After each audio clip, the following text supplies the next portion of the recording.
Good morning, 4th grade. We're going to finish up chapter 4 today. Before we begin reading, we're going to do our fill-in-the-blank summary so we can remember what's already happened. I'm at the top of the notes page where it says Tim. Remember to write the words in the blank as I read the summary out loud. If you need to press pause so that you can write down the word and then play to finish the summary, please do that. Tim learns from Betsy that Sam is finally home. He is chopping wood, thinking about seeing Sam when some Continental soldiers ride up to the tavern. Tim is worried, so he sneaks behind the tavern and into the kitchen, where he can see what's going on.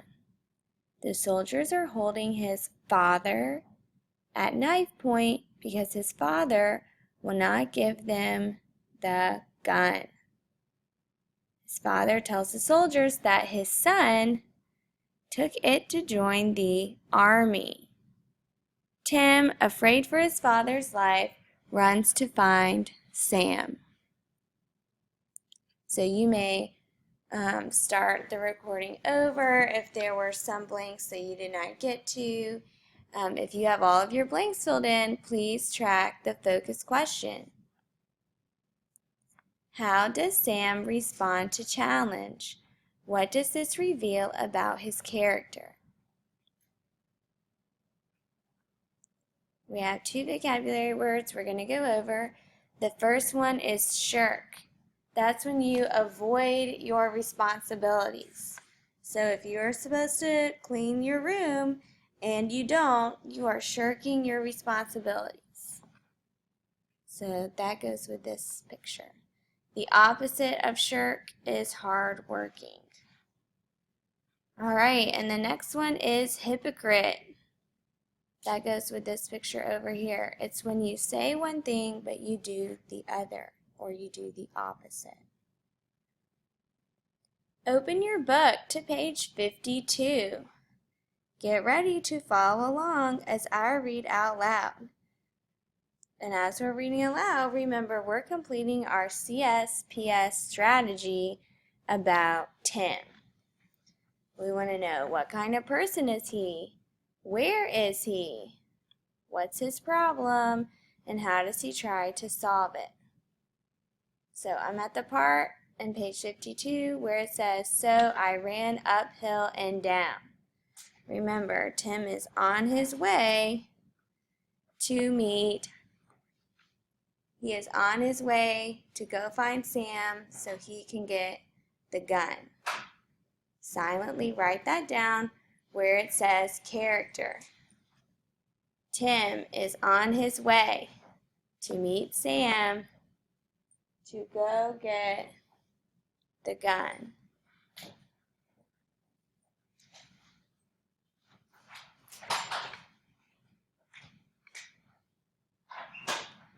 Now point to page 52 and follow along as I read out loud. We need a quote for our character. So I ran uphill and down, clambering over the stone and rail fence that divided the pastures. My lungs began to burn, and even though it was cold, my face was soaked with sweat. But I didn't dare stop to rest. All I could see in front of me was the rebel officer pushing a sword through Father's stomach. So I ran on, my breath roaring in my mouth and my legs getting so weak and trembly that a few times I almost stumbled. And so the quote we could choose for the character for Tim is this quote right here, but I didn't dare stop and rest. All I could see in front of me was the rebel officer pushing a sword through Father's stomach. Great. Silently write that quote down. The second part for character. Page 52. Then I saw Tom Warup's shack and I stopped running. So That's a clue that's our setting. Tim is at Tom Warup's shack. Silently write that down for setting. Plus, press pause while you write down your answer, and then play when you're ready to find the quote. Underline the quote. Then I saw Tom Warup's shack, and I stopped running. There was a tiny trickle of smoke dripping up from the chimney, which I could barely see against the gray sky. I slipped quietly around to the door. The blanket was hanging across it. I pushed it a little aside and peered in. The fire in the circle of stones was practically out, but there was enough light so I could see that there was nobody in the hut but Sam. He was lying on Tom Warup's frame bed on his stomach with a deerskin rug over him. I could hear his softly breathing and see his back go up and down. I guess he must have walked a long way to get to Redding and was tired. He was a pretty good sleeper anyway. I'd slept with him all my life, and I knew he was hard to wake up, even if you pushed him. Great, so we know that our setting is Tom Warup's shack, and we even have a quote. Then I saw Tom Warup's shack, and I stopped running. Make sure you write that quote in the second part where it says setting. Now we're looking for Tim's problem. So he made it to the shack. He sees Sam sleeping, and he lets us know, hey, Sam is really hard to wake up. Top of page 53. I crept into the hut, leaving the blanket hanging over the door in case somebody should walk by, and knelt down by the bed. I was sorry to wake him up, knowing how tired he must be. Put my hand on the bed to shake it, and suddenly I realized I was touching something funny.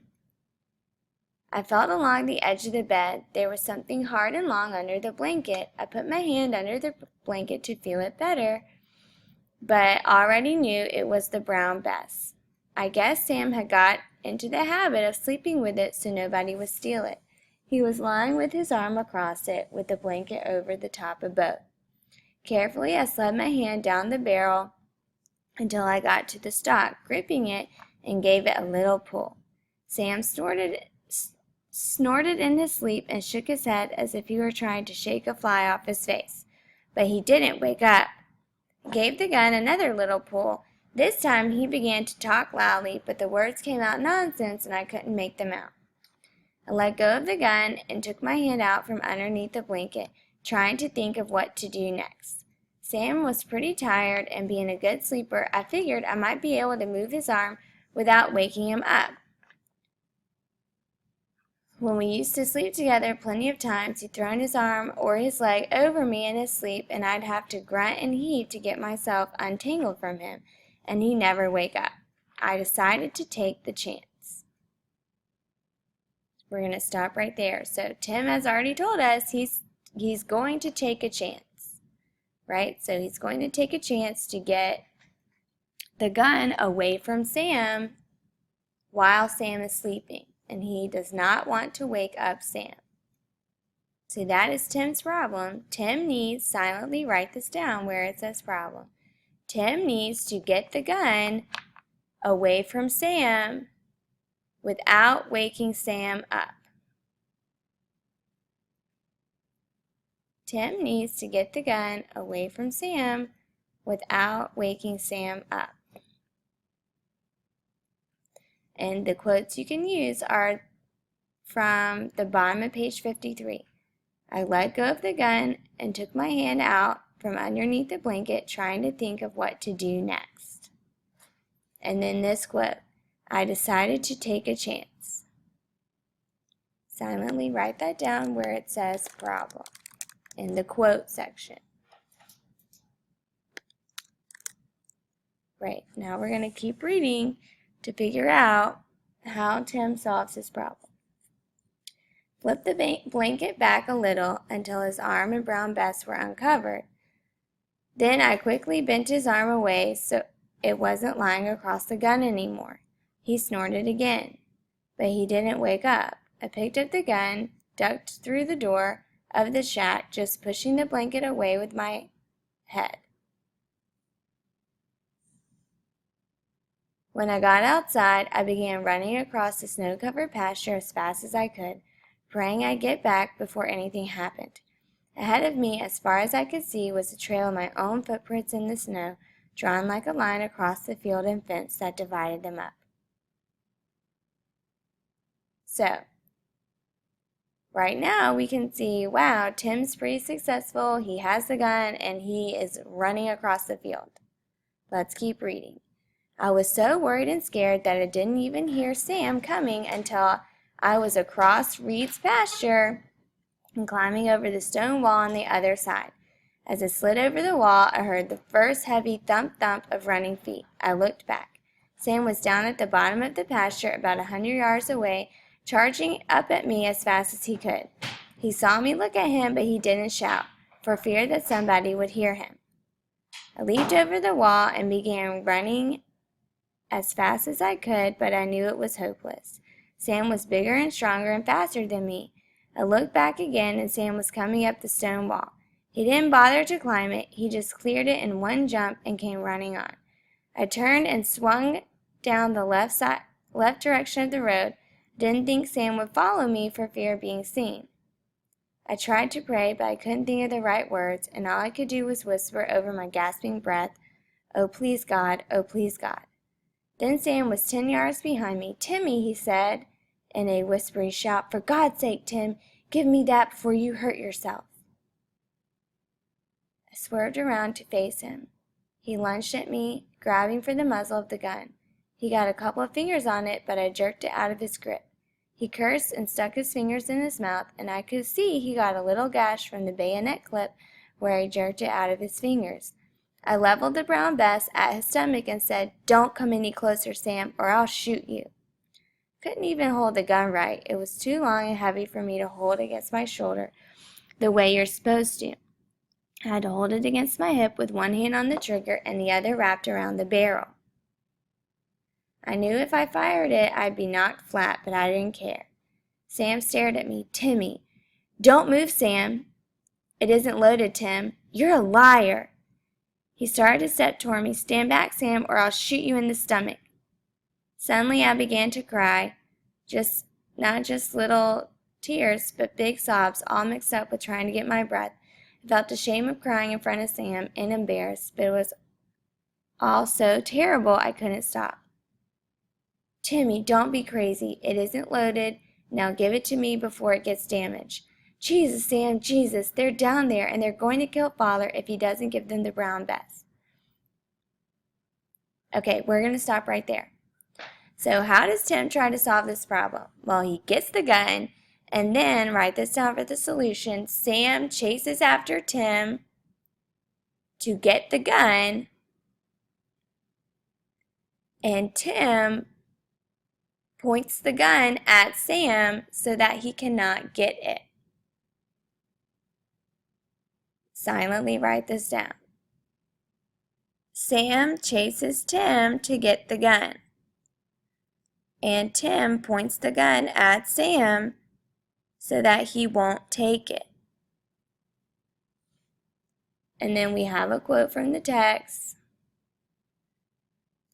the bottom of page 54, where it talks about how, or at the top of page 55. "And then Sam was 10 yards behind me. 'Timmy,' he said in a whispery shout, 'for God's sake, Tim, give that to me before you hurt yourself.'" And then if you keep going down, you can say, "I leveled the brown vest at his stomach and said, 'Don't come any closer, Sam, or I'll shoot you.'" So this quote,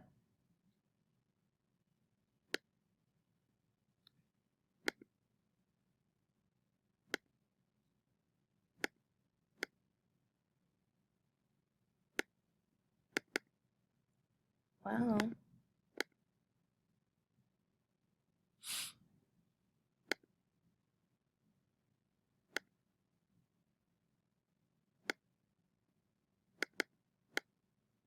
Never mind. All right. Now you can silently begin your paragraph. How does Sam respond to challenge? What does this reveal about his character? And instead of Sam for this quote, I want